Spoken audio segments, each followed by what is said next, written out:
Okay, so I'm going to tell y'all right now, go ahead and hide your kids. This is definitely a more mature conversation.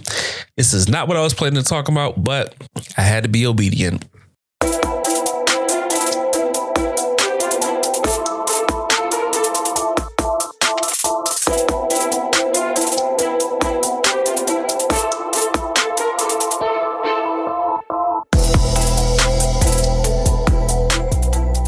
What up, y'all? Welcome back to another episode of the Heart of a Lion podcast. I'm your host, Jay, and you have just stepped into the Lion's Den. If this is your first time tuning in, then go ahead and hit that follow or the subscribe button from wherever you're listening to the podcast, as well as follow the page on Instagram at HoAL Podcast. Again, that's at HoAL Podcast. Now, if you're a returning listener, then thank you for coming back. Thank you for tuning in once again. I appreciate all you who do listen, all 3 or 4 of you. Just joking. The numbers say it's more than that, but honestly, I never really know who's listening. But just this past week, I had somebody comment on one of the podcast episodes on YouTube, and I didn't know that the person who commented was a listener. So VA, if you're listening to this, shout out to you, as well as a homie of mine who I've created with before or done a video with before via YouTube. Mr. Andre, he asked me when this next episode was coming out. So shout out to you as well, sir. Thank you both. And thank you all for listening, for tuning in, for tapping in. I truly appreciate y'all. All support is appreciated. And it means more to me than you all know. So today's episode is not at all where I was planning on going with the episode at all. I was actually working on my notes for the episode and preparing what I wanted to talk about. And as I was preparing the episode, I felt the Lord give me a specific topic to talk about. And I was like, dang, the impression was so strong, I couldn't even fight it. Like it was so strong. I literally stopped working on the episode that I had planned. And I was like, let me just go to the studio. So here I am. I have no notes. This is just going to come from the heart. And if I had to give it a specific topic, I think what the actual episode will be called is overcoming silent struggles. But in reality, what it is how I overcame masturbation. Now, I've never publicly talked about this. I've never put it on any of my creative platforms. In men's ministry, I've mentioned how it was something that I struggled with and overcame, but I've never really gone in too much depth or detail. And I'm not going to be too deep or too specific, just for the simple fact of, I don't want it to be, something that may cause somebody to stumble, in the sense of like, there are certain parts where I'll just leave out certain details. But that being said, let me just get into it. I think for me, when I look back over my life, I know the age of 8 was the first time that I saw anything that could be considered pornographic. Or at least the first time that I remember, let me say that. And I remember there was a friend of the family who had passed away, and we were going through this person's belongings. And as we were going through this person's belongings, I found a Playboy magazine. And an 8-year-old boy with a Playboy magazine is like, he feels like he's in heaven, because it's like, oh my gosh, what have I gotten my hands on? So I find this Playboy magazine. I'm not going to say I went through all the images, but I did see enough that it had my interest piqued. And like, that was my exposure to this sin sick world that we live in, of pornography and everything that comes with it. Now, I will say that pornography has never been a major struggle for me.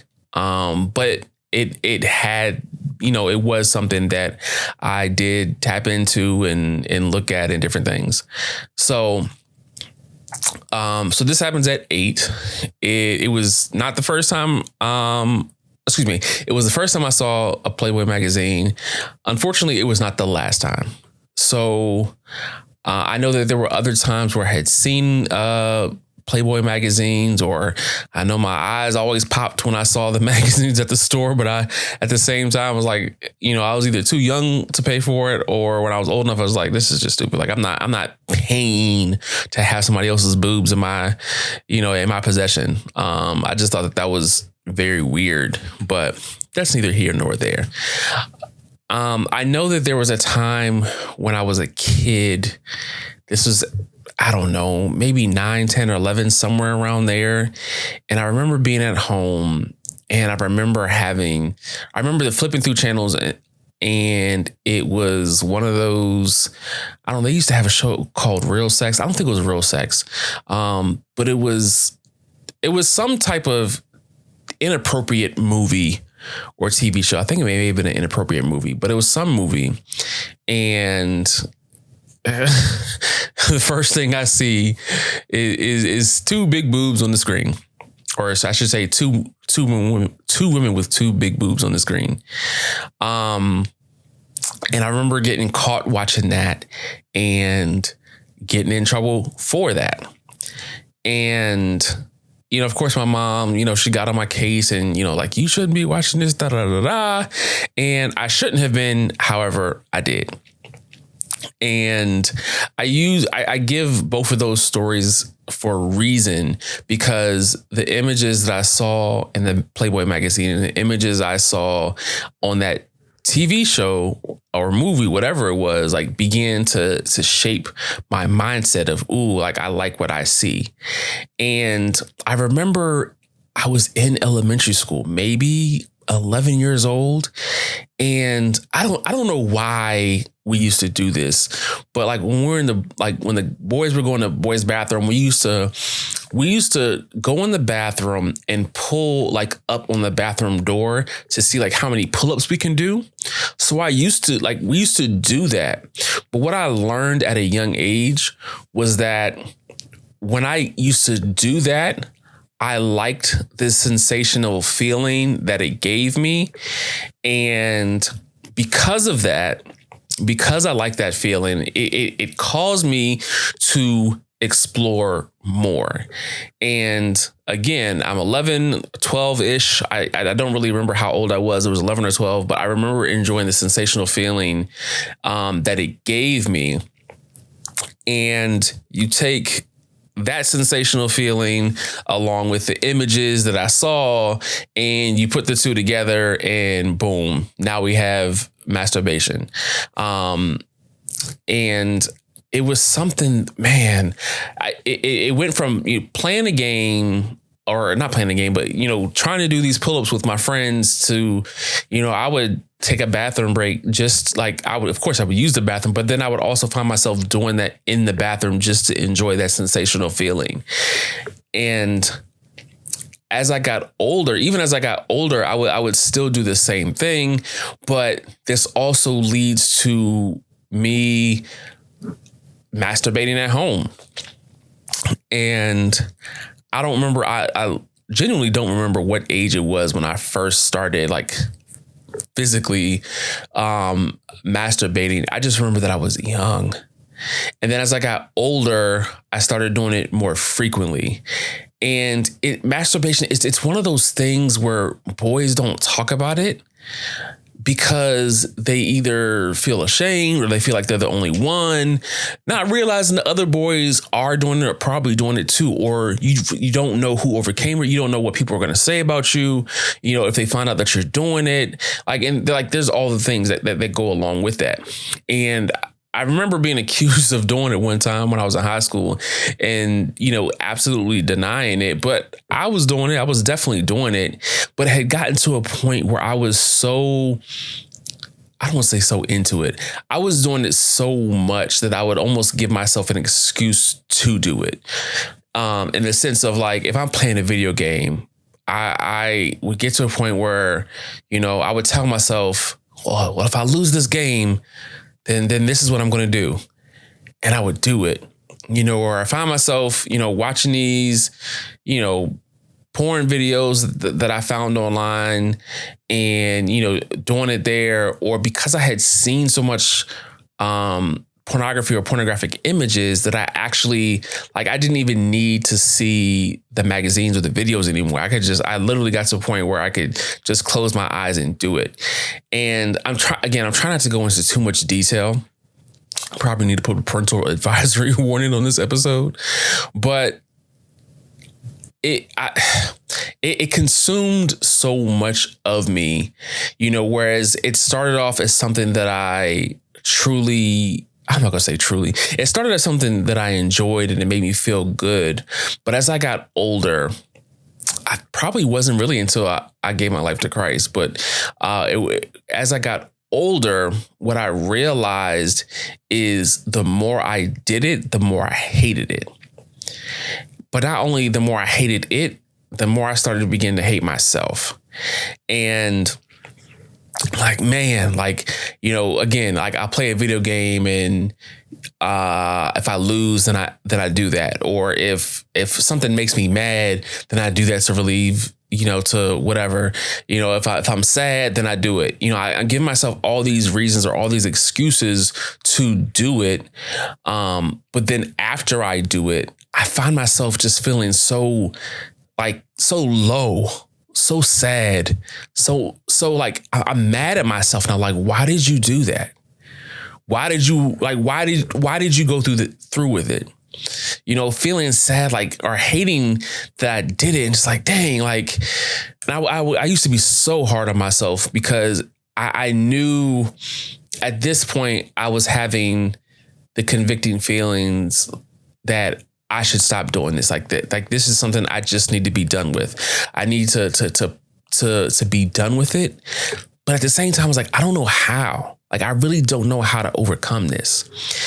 And again, I started when I was 11 or 12, did it all throughout my teens into my 20s. And then it wasn't until I was about,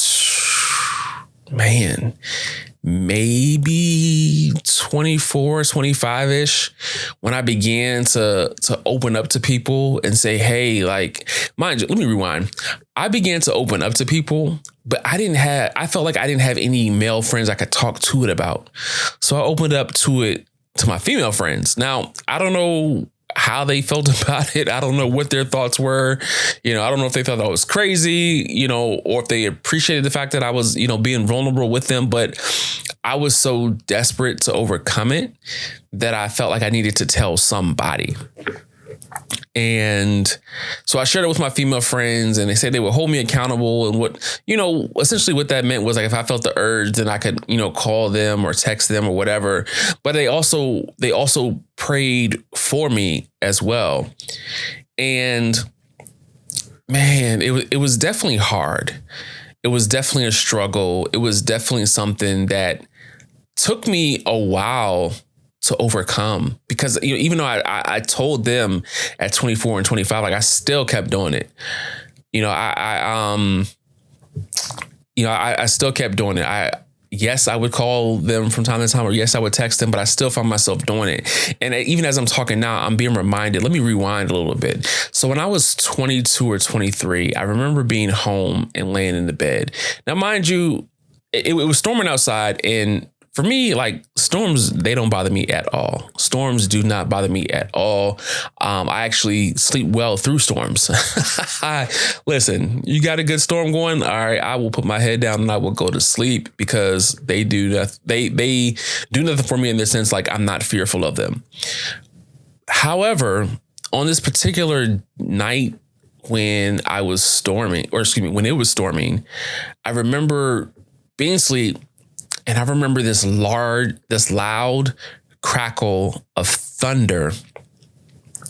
And I woke up afraid. this loud crackle of thunder, and I woke up afraid.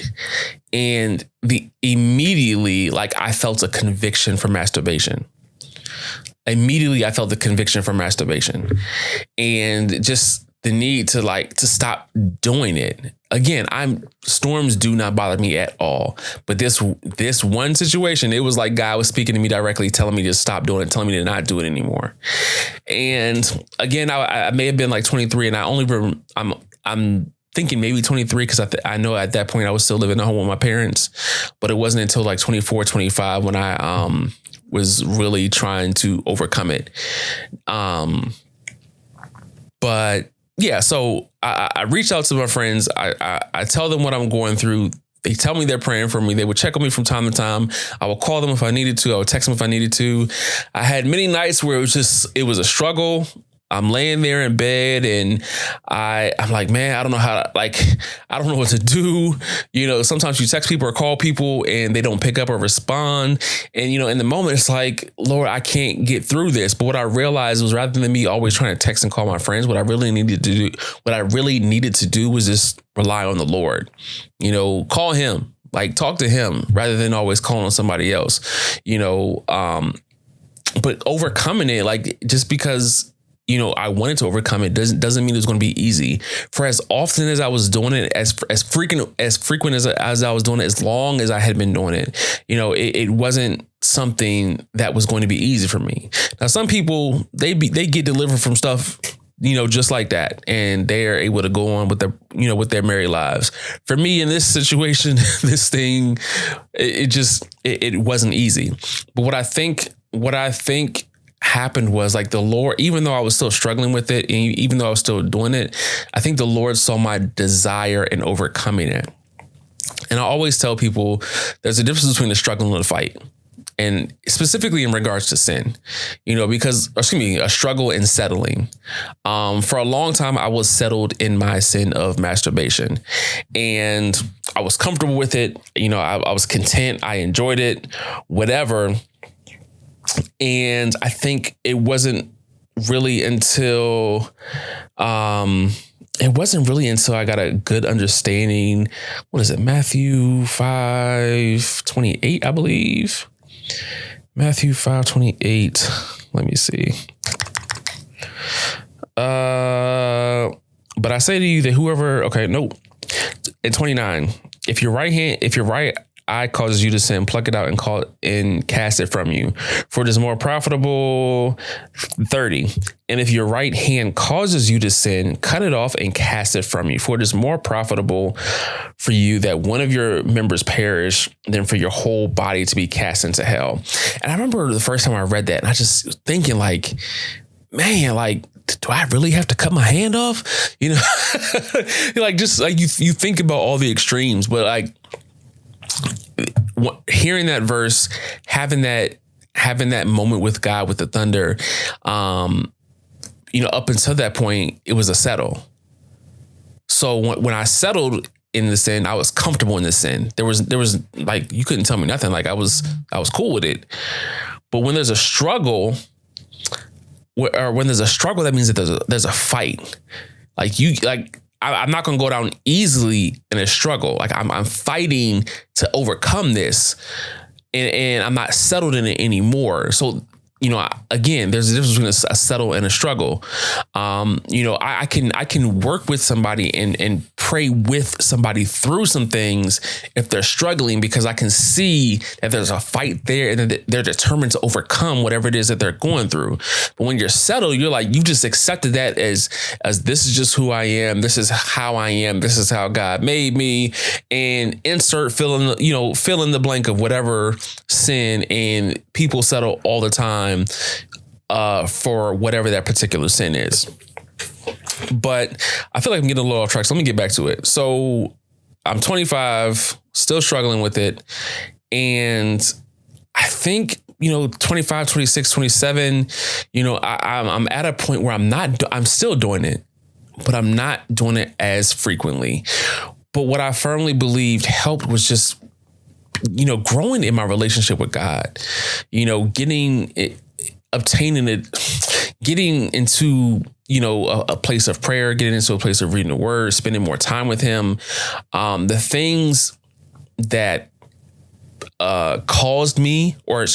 made me feel like I needed to do it, beginning to cut those things off. Like I stopped, or worked at, I should say, worked at cutting off pornography and not watching it anymore. Worked at, not allowing myself to be controlled by my emotions, so if I'm mad or if I'm sad or if I'm whatever, like don't give into that urge to masturbate. And just, leaning on others, so that way I didn't feel like I was going through it alone. Again, this whole time I never talked to any of my guy friends about it because I didn't know who to talk to. I didn't know how to talk to them. I didn't know how to have the conversation to like, man, this is what I'm going through. Cause I mean, a lot of young men, at least where I was, and I'm not saying young men in the church, I'm just saying young men in general, a lot of young men thought that it was okay. And like, how do I overcome something if the people that I know or the people I've heard say it are okay with it? So it was, as much as I would have loved to have been able to have a conversation with the male about it, I just didn't. So I suffered it in silence. Again, talking to the female friends, but suffered in silence when it came to my male counterparts. And I think when I was 28, I had done it a couple of times. And then I had like a long break from not doing it. And I felt really good. I was like, thank you, Jesus. Like, thank you that I'm not feeling this anymore. Thank you that I'm overcoming it. And then I remember specifically when I was 29, there was something, I take that back. No, hold on. Think about it. Okay, 29. It was 29. When I was 29, I remember specifically, so this is 2014. So I remember this is 2015. In 2015, I remember specifically that there was something, like at this point in 2015, I had not done it at all that year. And I think it was like May 2015. And I remember something happened or somebody said something to me that triggered me. And I remember that triggering me. And after that night, and then I did it. But after that night, I told myself I was never going to do it again. And since that time, it has been over 9 years and I have not done it again. I have not had the urge. I have not had the sensation. I have not had the desire. I have not put myself in a position, to feel it. I have not felt it. I have not desired it. None of those emotions. And I can only, praise God for that because God took that from me. He saw my desire to overcome it and he took that from me. Again, with it, like there was so much weight, so much baggage, so many emotions, sadness, hatred, anger. I would even say like there were depressive feelings that came with it just because of how I felt about myself after I was doing it, telling myself the lie, that if I do it, it would make myself feel better. In the moment of doing it, I'm like, why am I doing this? But I've already started, so I might as well keep going. Or sometimes you start and then, you try to stop, but it's like, but I'm enjoying it. And then afterwards, hating myself, being angry with myself, being sad, depressive thoughts, all these different emotions that weighed me down, that really weighed me down. And then not only that, but after I would do it, I felt like I could not hear God clearly at all. Like there was so much going on in my mind that I could not hear God at all. And I felt like there was a spiritual block. There was a spiritual separation with me from God. And because of the spiritual separation, I could not hear God clearly. I could not hear God at all. I could not see God at all. And I felt like almost like I had to just stay in this bubble because I didn't want to move outside. I had already moved outside the will of God by doing it, but I felt like I didn't want to do anything outside the presence of God if I didn't know where his presence was. And man, that spiritual separation is a very uncomfortable feeling. It's a very scary feeling to feel like you're doing life without God. And that's what masturbation made me feel like. I was doing life without God. I could not feel God. It makes me think about the movie Ray, where his mom, leads him and guides him everywhere before he fully loses his sight. And then he has a day where he falls and he gets up and he cries for his mama. And then he calms himself and then he begins to feel around and his senses are heightened and he can hear like the different, like nature and everything going on around him. And he can feel and touch everything. And he says, I can hear you too, mama. Right? Like I have those moments, but after I masturbated, there was nothing. I could feel nothing of God. All I felt was these heavy emotions, this truly a clear separation from God.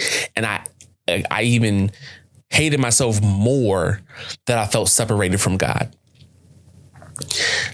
So all these different things are parts of the reasons why I'm just like, aside from the fact that God convicted me with it, but part of these emotions and different things were reasons why I was like, God, like I have to stop doing this. I can't go through this anymore. When I know I'm feeling this separation that is not of God, I don't want to feel these emotions that are not of God, And I'm so grateful for where I am now, as opposed to where I was. It seemed like forever going through it. I mean, I went through that, for the time I felt the first sensation to the last sensation was probably 17 or 18 years, if not longer. And that's a long time to go through that. So to look back at it, it seems like it felt forever, but I am so grateful that I was able to overcome it. Excuse me. I'm so grateful that with God, that I was able to overcome it, because I could not have done that by myself. I'm so grateful that I had people who were praying for me. I'm so grateful that I had people who were walking with me through that, who allowed me to lean on them, and they encouraged me through that. And now, I say that I've briefly talked about this with other guys, but like I've never really gone in depth as much as I'm going in this conversation. And I feel like there's so much further I can go, but I'm just also not trying to be too graphic. But I hope that through this episode, that there are people who hear this, and by them hearing this, they can use this as encouragement or motivation to overcome their silent struggle with masturbation, or overcome their silent struggle with whatever it is, whether it's masturbation, whether it's pornography, whether it's alcoholism, whatever your silent struggle is. I hope that through hearing this episode, you can hear that it's possible to overcome it. Reach out. If you are going through a silent struggle, reach out to people that you love and trust. Do not feel ashamed. That's another thing I used to feel. I used to feel ashamed that I did it, ashamed because I don't know who to talk to. But reach out to somebody. Do not worry about, those feelings that come to you like, oh, they might judge me, or I feel ashamed. I feel embarrassed. I don't want anybody to know. Like, no, reach out to people so that way they can walk with you through it. So that way they can pray with you, so they can help you take the necessary steps to overcome the struggle. More importantly than reaching out to other people, just reach up and talk to God. Because God's never going to leave you nor forsake you. And sometimes we feel like we're going through things alone. And sometimes we feel like we have nobody to turn to. But God is always there. And sometimes we feel like, well, I just need a person to talk to. I just need this, or I need that. Yeah, that's cool. But when you talk to God, God will always provide. He will always provide you what you need. And turning to Him first, then, He will then provide you with the right people to talk to. And when you have true godly friends, they will always redirect you back to God anyway. Because you can't just lean on your friends and expect the prayers of your friends and family to get you out of everything. You have to have your own relationship with God. And through your own relationship with God, like that is how you begin to cultivate a life of prayer. That's how you begin to cultivate the scriptures. That's how you begin to cultivate his presence. And it's through those things that you can overcome, your struggles, overcome the battles, overcome whatever it is that you're going through. It's important to know what the word says, so that way you don't, give into temptation, so you don't give into those feelings, so you don't give into those urges.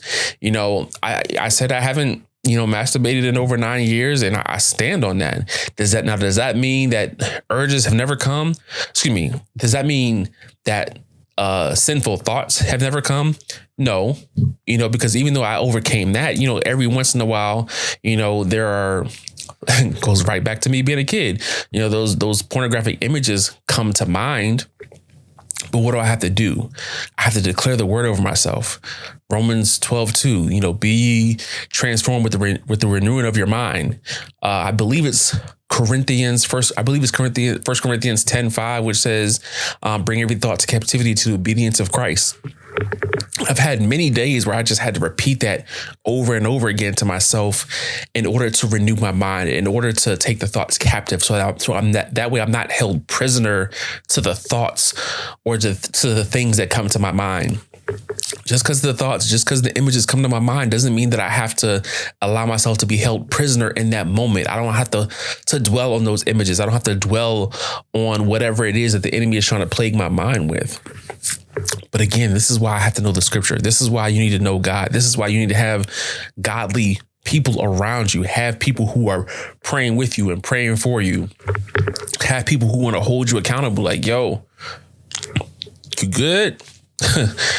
You pray about it. You had any relapses? Did you do that today? Was today a good day? Like, whatever that looks like, you need people who are going to hold you accountable, but you also need people who are going to pray with you, pray for you, and help propel you forward. And we can't look at accountability as judgment, because if real accountability doesn't always feel good, but it's what's best for us. And real people of God are always going to push you forward. They're not going to beat you down. They're not going to hold you down. They're not going to hold you back. They're going to tell you what's best for you. They're going to help you, do what's best for you, but they're always going to push you forward. Always going to push you forward. And God isn't going to allow you. Let me see. How do I want to say this? How do I want to word this? In your attempt or in your fight to overcome your struggle, God isn't going to put you around people who are going to make your struggle harder. I think oftentimes we put ourselves in situations that make a struggle harder, but God always provides a way out. Sometimes we have to remove ourselves from certain situations, from certain, households, from certain people, from certain things, just so we can have peace with God, just so we can have a place where we can dwell with him and overcome whatever it is that we're going through. So, man, I feel like this was a lot to get off my chest. Again, this is not where I was planning on going with today's episode, but I think that it's needed for somebody. And if it's needed for somebody, then that means that today's episode was worth it. And yeah.